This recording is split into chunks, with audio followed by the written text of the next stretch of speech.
welcome to Down on the Homestead.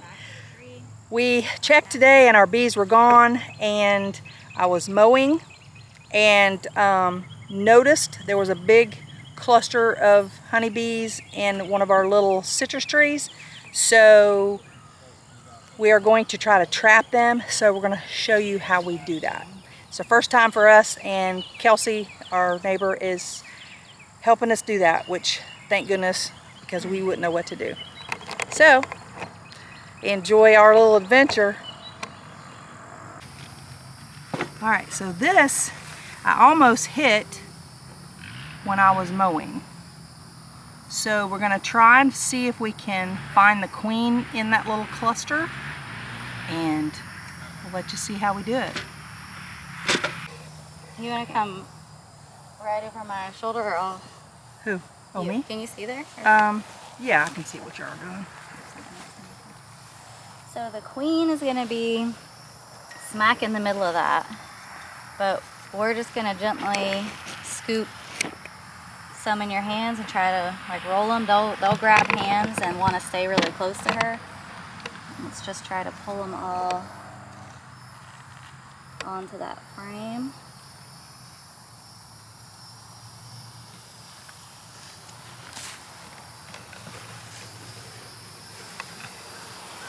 And there's your queen. She's right here. Oh, so she is her. there. Yep. And I'm trying to keep an eye on her here. She's right.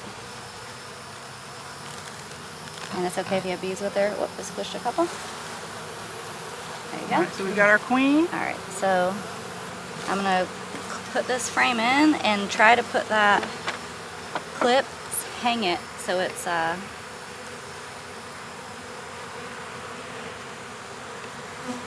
it should stay right there.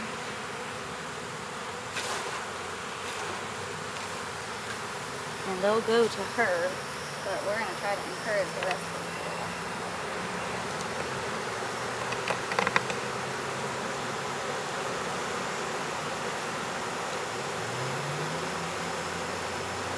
That's about good. Now just put the lid on and let them go to her. I didn't make no smoke, so... That's okay.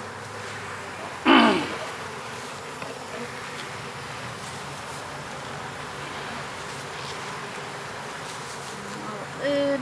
Go ahead. Settle down, guys. Go ahead and try to put it on.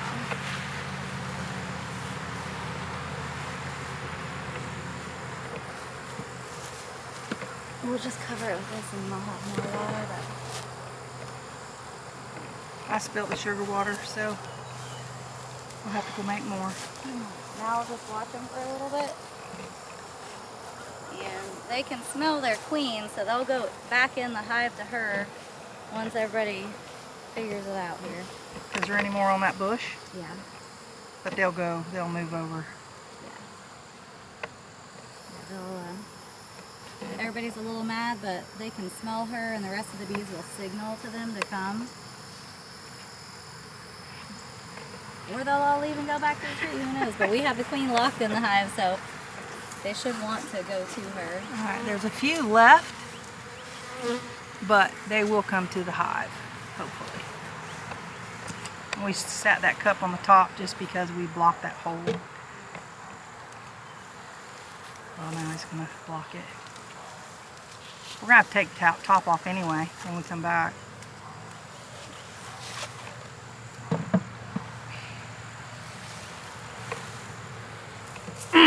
Why do we need to take the top off?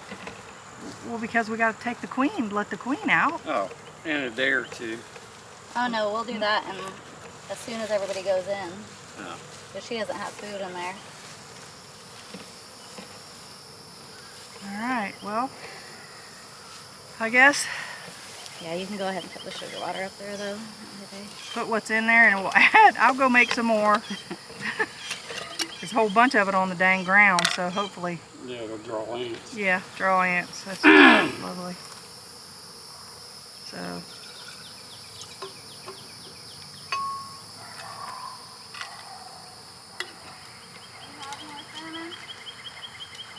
Probably. Okay. Definitely bring some vegetable oil out. And let's pour it around all these cinder blocks. Okay. anywhere that somebody could try to crawl up. We're gonna have to go get some of that What? vegetable oil. Well, I have Crisco. I'll have to, will that work? Yeah, I'll heat it up. yeah, that should work. Push it. Yeah, I'll lift it.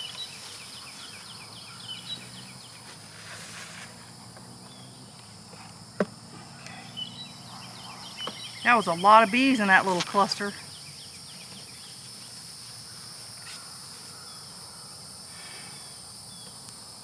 So now we wait.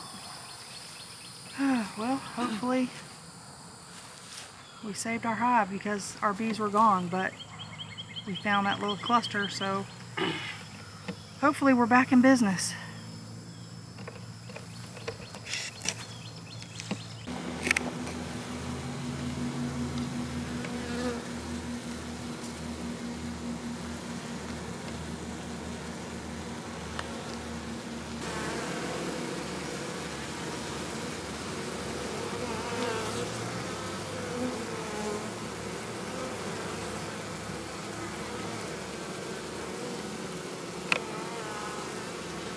So glad we may have our hive back.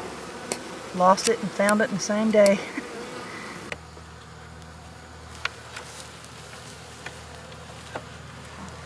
Is she in there? Did she go down? Yeah. I'll squash them. I don't want to squash her. Alright. Alright guys, go to mama.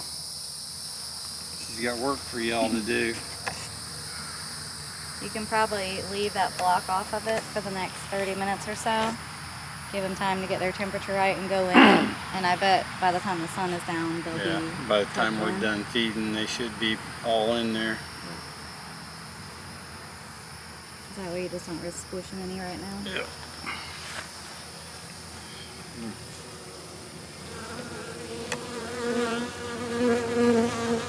Get off my microphone.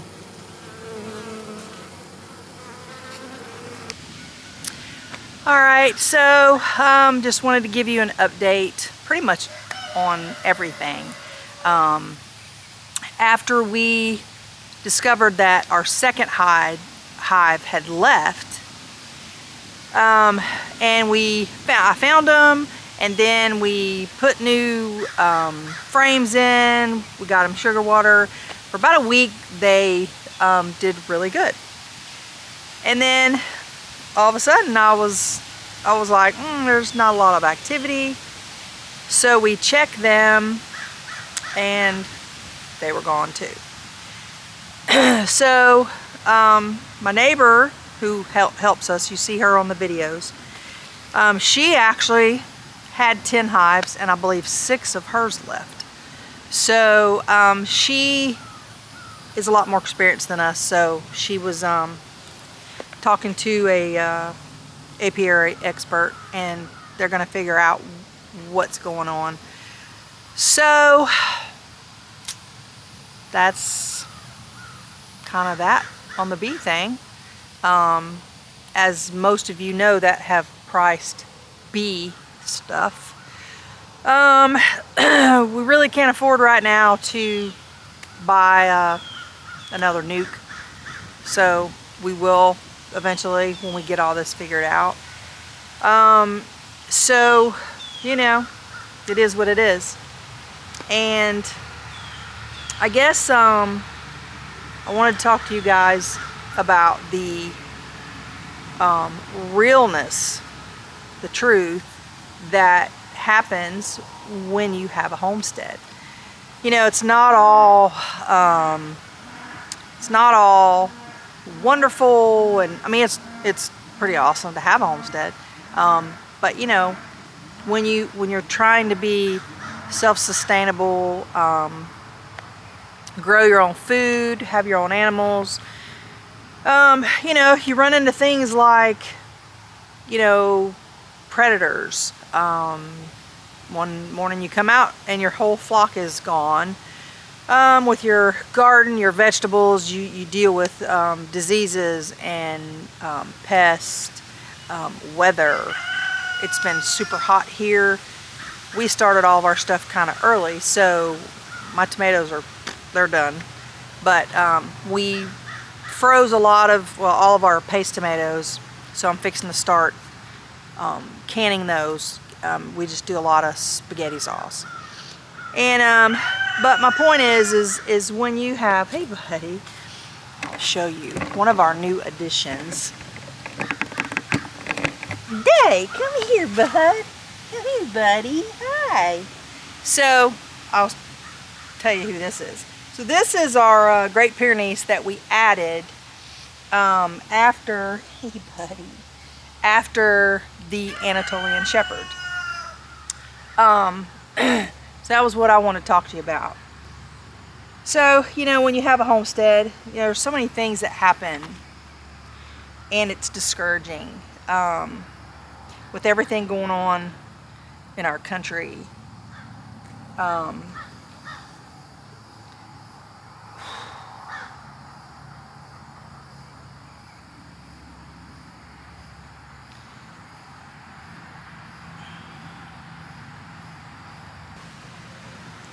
you just feel beat down, I guess. Sometimes, well, I know I am right now. Sorry.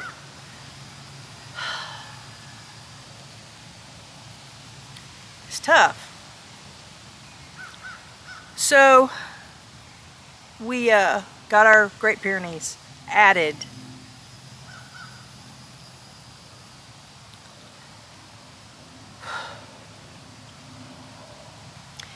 to our homestead to kind of, you know, help with the Great Pyrenees with predators as they grow. And everything was fine. Our Anatolian Shepherd was awesome. He was getting huge. He was about a little shy of 5 months when we brought this puppy here. You know, people can talk all day long about, well, you know, you should take them to the vet, or did they have vaccines? Yes, they had vaccines. The youngest one was in the middle of finishing up his vaccines.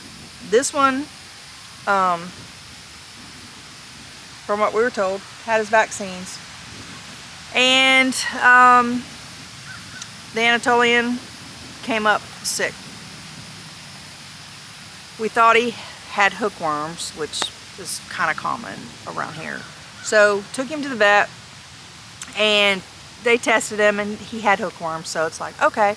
So we automatically started treating him and all of our dogs for hookworms. Well, the next day I noticed that he just wasn't doing good. So took him back to the vet, and we tested him for parvo, and he tested positive.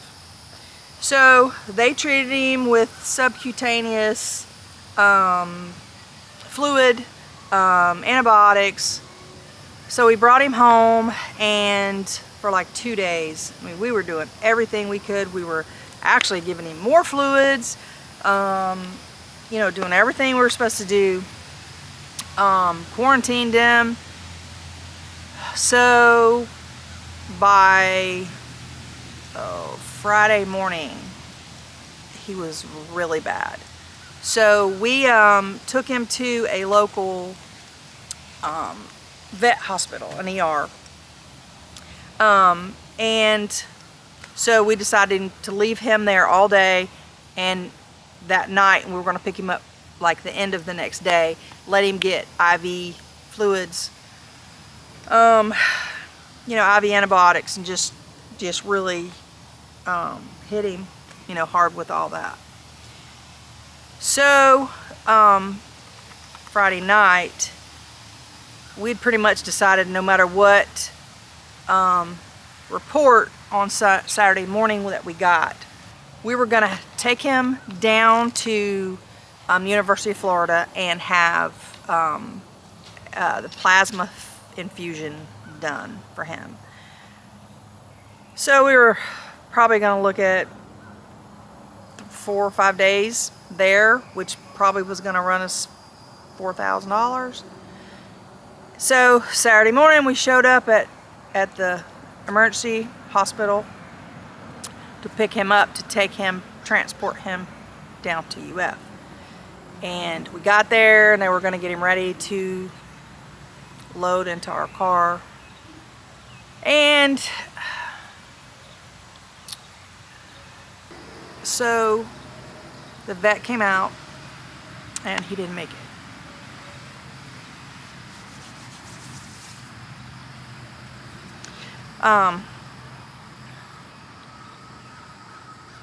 So I just, you know, we were really upset. We adored that puppy. So then my concern was on my Great Pyrenees.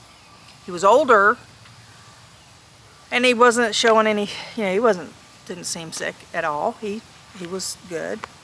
In fact, he was settling in pretty good, because he was real timid when he first got here. So anyway, I decided that my vet was going to be in the office on Tuesday. I wanted to go in and have him tested and start treatment on him. So did that, and he did test slightly positive. So we weren't sure if he was coming in or going out, if he had had it for a while. So anyway, we decided to leave him there overnight, do IV fluids, IV antibiotics, and then, so we did that, of course, cha-ching, cha-ching. Brought him home, and he's been great. He's had lots of energy, he's eating good, everything's good with him, and so he's doing well. So you know, that's my point, is you know, all this is tough. It's not all fun and games. It's hard work, heartbreaks. You know, things happen, and that's just a part of it, you know. So that's kind of where we're at. I didn't mean this video to be depressing. I just want you guys, you know, to have a real, you know, have real talk on what really goes on.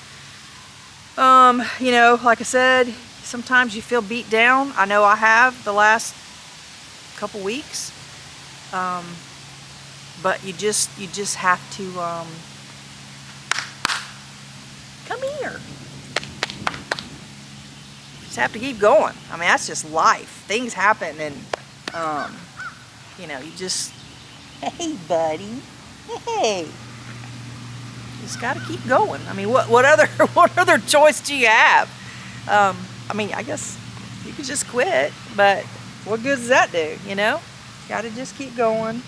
And this guy, he misses his buddy, but my Jack Russell, she doesn't really like him a whole lot, neither does my old lab, but they tolerate him.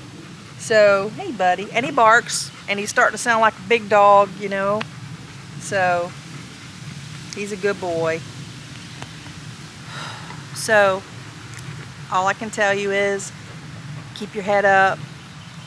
Don't let it get you down. I always say that it's okay to have a pity party, just don't stay long. So that's going to be it. I promise the next video is going to be a little more positive, I hope. Growing lots of medicinal herbs. I'm starting tinctures. Just kind of, you know, that stuff's kind of cool. I love growing, you know, our own medicine. You just never know in the future, you know, what we're going to need, what's unavailable. So our health is important, and our mental health, that's huge. You know, working hard at that. So make sure that you like, subscribe, and ring the little bell so you won't miss any of those videos. I'm gonna try really hard to put them out a lot more often. It's just, you know, anybody that has a channel knows how hard it is. You're in the middle of stuff, and then your camera's in the house. It's just, and it's hot, and just things happen, and it's just like, okay, I'll do next time, and then next time comes and goes. So I'll try harder. We'll work on that. So, but I do have some really good news. We finally hit 1,000 subscribers. So thank you guys so much who have stuck with me since we started. All the new subscribers, I appreciate you guys so much. If you have any comments, make sure you comment below. And hang in there. Man, we're all in this together. Or, well, I guess most of us. Grow your own food. Do something. You know, you just have to, because starvation's not fun, from what I understand. So, you know, got to get on it. So, see you on the next one. Bye, guys.